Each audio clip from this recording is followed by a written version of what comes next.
आज की extended meeting है विस्तारित। इसमें राज्य कार्यकारिणी प्लस और जो वीआईपीज हैं, इंटेलेक्चुअल्स हैं हमारे समाज का, वो सारे लोग इनवाइटेड हैं इस मीटिंग में। और आज की इस बैठक में हम लोग ये विचार करने वाले हैं कि जननायक कर्पूरी ठाकुर जो इस देश के जाने माने नेता रहे हैं, दलितों, पिछड़ों, अत्यंत पिछड़ों का खास करके वो मसीहा रहे हैं, लेकिन आज तक उन्हें भारत रत्न की उपाधि नहीं मिली है।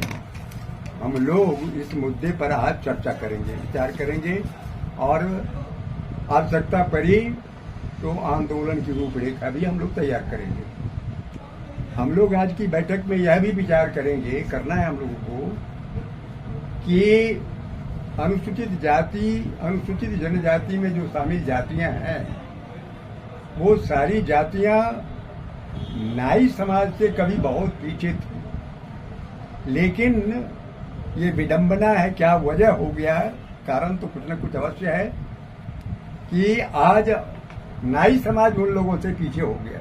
क्या कारण है, ये विचारणीय बिंदु है। और मेरे ख्याल से एससी एसटी में शामिल जातियों को स्टेट का प्रोटेक्शन मिला। मैंने जैसा कि पहले कहा कि हमारी स्थिति उन लोगों से कतई बेहतर नहीं है। इस चीज को 1987 में कर्पूरी जी ने भी कबूल किया था और हिंदुस्तान टाइम्स में वक्तव्य दिया था कि नाई समाज के तर्क को सुने और इनके तर्कों में यदि दम है तो नाई समाज को अनुसूचित जाति में अविलंब शामिल करने की कार्रवाई की जाए, स्टेट गवर्नमेंट करे। तो हम लोग इस पर भी विचार करेंगे कि हमें अनुसूचित जाति की सूची में शामिल किया जाए। तीसरा मुद्दा जो हम लोग डिस्कस करेंगे आज की बैठक में, वो है कि जो फॉर्मूला सरकारी सेवाओं में लागू किया गया है कर्पूरी जी के रिजिम में, पिछड़ी जाति और अत्यंत पिछड़ी जाति को बाइफरकेट करके अलग अलग जो व्यवस्था की जननायक ने, वह व्यवस्था पूरे देश में केंद्र सरकार की सेवाओं में प्लस बिहार के अलावे जो राज्य है, उन राज्यों में कर्पूरी फॉर्मूला अविलंब लागू किया जाना चाहिए, ताकि नाई समाज और इसके समकक्ष जातियां जो हैं उनको बिहार की तरह सरकारी सेवाओं में, केंद्र सरकार की सेवाओं में लाभ मिले। तीसरा बिंदु जो डिस्कस करने की है, राज्य सरकार या केंद्र सरकार अति पिछड़ी जाति में शामिल कुछ जातियां हैं, उनको लाभ पहुंचाने का काम किया है। फॉर एग्जाम्पल मैं बता दूं, कुंभकार प्रजापति जिसको कहते हैं, लालू जी के जमाने में जब लालू जी रेल मंत्री हुआ करते थे, उन्होंने अपने जमाने में कुंभकारों की आर्थिक तरक्की के लिए, आर्थिक सुदृढ़ीकरण के लिए, आर्थिक मजबूती के लिए उन्होंने कहा था रेलवे में मिट्टी के बर्तनों में भोजन परोसा जाएगा, कुल्फी में चाय बांटी जाएगी। तो इस तरह से कुंभकारों के रोजगार को उन्होंने विकसित करने का उपाय सोचा। ऐसा करके अभी देखिए, पिछले कल परसों कुंभकार लोगों की एक मीटिंग हुई, उसमें सरकार के नुमाइंदे भी थे। उसमें ये विचार किया गया, सरकार के लोगों ने भी इसको एक्सेप्ट किया और कहा कि सरकार गंभीर है, माटी कला बोर्ड क्या करता है, मारपीट करता है, तो किस जाति की है? बाभन है, राजपूत है, ब्राह्मण है, नाई है, चमार है, जो भी जाति की हो, उसको नाम लेकर के कौन है दमन कर करके तो संबोधित करके तुम लोग जैसे उसको ओहदा दे करके रखे हो। इससे काम नहीं चलेगी। तुम अपने गरिमा को समझो, नंदवंशीय हो, नंदवंश की अगर ब्लड तुम्हारे रगों में है तो भारत रत्न वो ना दे, हम देने का काम करें। उसके लिए क्या विकल्प होगा?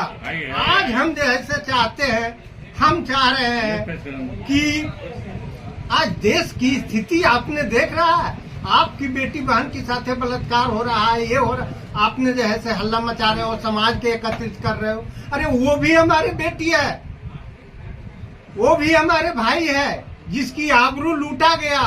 आज का प्रशासन का कोई या कहते हैं कि भाई जैसे कोई सबूत नहीं है मेरे पास। अरे भाई, लड़की तो ऐसी आंवला होती है। अब जैसे आप उसको जैसे सबूत खोजोगे, आप उसको टेस्ट करवाओगे, तो एक दिन की बात है।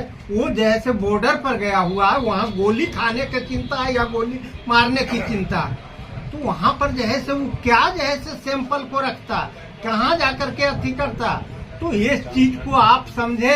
हमारी भारत सरकार वो जैसे जो भी हैं, नरेंद्र मोदी जी आरएसएस के चंगुल में फंस चुके हैं और ये नरेंद्र मोदी जी की भी बस की बात नहीं है। ये देश को जैसे कहीं आवगिर में रखने का काम कर दिया है। और इस तरह से मेरा उद्देश्य जो यहाँ आने का हुआ, मेरा काम है जगह जगह लोगों को जागृत करना, लोगों को समझाना। नहीं समझे तो जाए, आज नहीं तो कल तो आपके पोता परपोता जैसे गुलामी दर गुलामी लिखा होगा।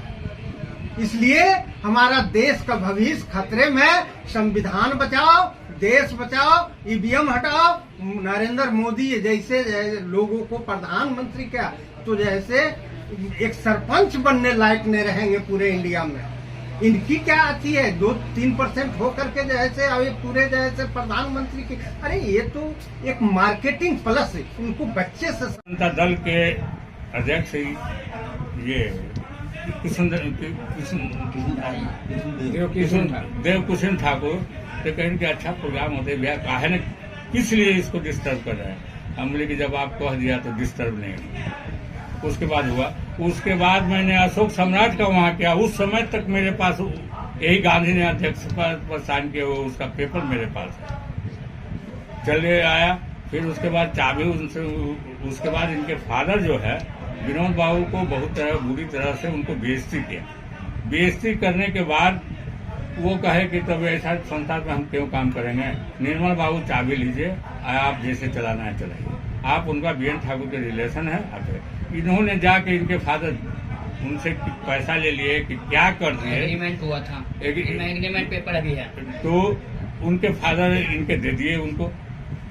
इस बात के चर्चा चलते रहा। कितना बार मैंने मीटिंग किया, ये मदन ठाकुर वहाँ प्रेजेंट रहे। उसके बाद यह चीज नहीं, आज दे देंगे, कल दे देंगे, परसों दे देंगे, तरसों दे देंगे। इन्हीं का अखिल भारतीय ट्रेड यूनियन का ठाकुरों ने मेरे पास आया, अध्यक्ष हमको लोग मनोनीत किया।